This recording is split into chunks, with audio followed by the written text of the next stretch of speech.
Good morning, everybody. What an honor to be invited to say a few words at your opening ceremony. And I'm so glad to be back at home. ELC was my home for many, many years, so thank you very much. I'd like to take this opportunity to acknowledge the vital role that language centers play in universities and the acute challenges that we face in the age of Gen AI. As teachers, we know that language is not just a tool for communication, it's a vehicle for thinking, right? Because we say we write to learn, we write to think, okay? And so it's a gateway to knowledge and culture and understanding. And our students, whether you're from Hong Kong or mainland China or Japan or wherever in the world, our students come from diverse backgrounds. They have different proficiency levels. They need to develop their language skills to study in EMI institutions. They need language skills to navigate the complexities of academic discourse and to become proficient in the languages. And Melinda, I agree with you, there's not just one language, is there? It's languages that will serve them well in their future careers and for the rest of their lives. Yet, language centers are facing unprecedented challenges, wouldn't you say? At the Symposium on Higher Education on Gen AI in Higher Education yesterday, that was also held in this university at the other end of the campus, I spoke at a panel where we were asked about the negative impact of Gen AI on education. And I mentioned a few, including, JC, including the two words that you said just now, cognitive offloading. I said exactly those two words, right?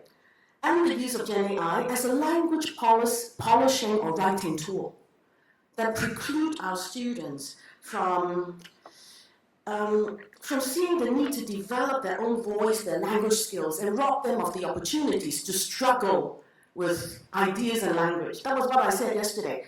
But actually, that struggle that helps us put ideas together in a coherent and logical and clear manner, it's so important. For those of us here who have gone through that process, we know just how much good that has actually done to us and for us.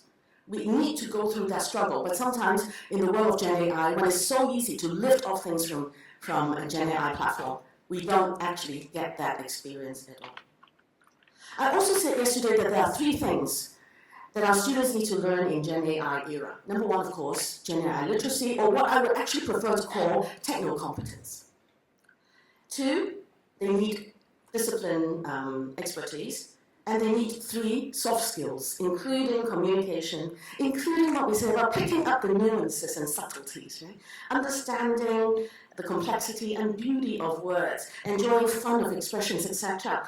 And of course, developing things like flexibility and agility and resilience, which I think are very important attitudes and components and attributes. So the topic for the symposium today, I think, is really appropriate and befitting. There is a need to reposition language education in the age of Gen AI, and it is precisely in this context, I believe, that language and communication training is even more critical. We cannot do away with training in language and communication. While Gen AI can offer activities, tips, simple assessment, feedback, and many other new introductions to language learning, we know that language and communication are dynamic, are context-related, are cultural situated, right? And their acquisition requires, I think at least, human teachers to guide, to explain, to facilitate. Yeah. And because of the rapid development of AI, the students of today may be studying for jobs that may not exist by the time they graduate. And that is another reason that we all the more need to go beyond just discipline knowledge. We need to build up students' soft skills so that they can navigate the unknown, so that they can understand how to live in a world of uncertainty and ambiguity and volatility. Right? They need to recognize the power of language and the power dynamics of language.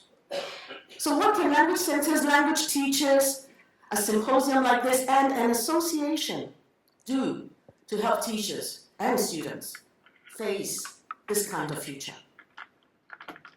I applaud language teachers, so allow me a couple of minutes to say that. Language teachers are hardworking. We pour hours into developing our courses. We pour hours into designing our lessons, into thinking of what we can use, the tools that we can use at our disposal to do the best for our students. We pour hours into marking and into giving personalized feedback to students. We are the ones that have teacher training qualifications in the university, right? We are the ones, very often, who are the fastest to explore technology. Like, for example, many years ago, at least the Language Center in PolyU, we were one of the first ones to really dive into the LMS. And in the past 2 years, Gen AI, right? So do keep this going. Repositioning language education in the age of Gen AI will require language teachers to upskill and reskill. My staff at EDC hear me say those two words all the time. That's what we try to do. Let's keep doing that, please. Okay? Let's keep upskilling and reskilling ourselves. Let's stay at the forefront of using technology in learning and teaching. Let's learn to use different tools critically. And I would suggest, I hope you don't mind, but I would like to suggest that we all learn some basic coding so that we can have an inkling, at least an inkling, of how technology can afford pedagogy. That means how we can use technology in specific ways to further teaching and learning. That's something that I've been doing with my EDC staff. They can tell you that I've been arranging professional development sessions for ourselves so that we start to learn coding. Everybody has a GitHub account. We all learn how to do coding, vibe coding or no coding or low coding. Okay? That's something I would suggest that language teachers should try to do as well. If you have a knack for coding, then good. Go ahead and do more. If not, then at least we all know a little bit about what that is, so that we can see the possibilities where Gen AI can truly augment learning and help us teachers give students what is most relevant for their needs. Now, I use the word augment learning because we learn how to leverage technology, but not concede to it, and not to become totally dependent on technology. The more we bring technology into learning, the more we need to add a human perspective for balance. I think the pendulum is going to swing, okay?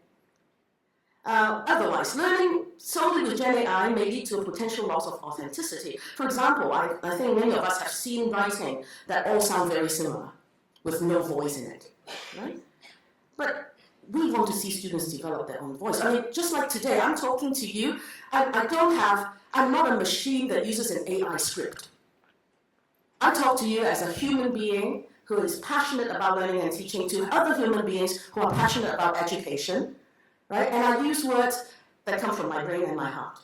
And I think we want to train that in our students as well. Right? So as we gather here today, I trust the symposium will afford you the opportunity to wrestle with these challenges individually, in groups, and as I said, across institutions and as a whole as an association. This symposium has brought us the opportunity to engage with leading experts in the field and to explore strategies for harnessing technologies to enhance our teaching practices. Let us update and upgrade ourselves. Let us show our universities, our students, and ourselves that language centers can be crucial to a truly successful university education. Let us demonstrate our value. Let us show that a properly planned and comprehensive language education that employs new technologies to provide more humanized teaching is a vital component of a forward-looking university that is relevant to societal needs and global development. So thank you once again, and I wish you all a fruitful and intellectually stimulating conference. Thank you very much. Thank you, Julia.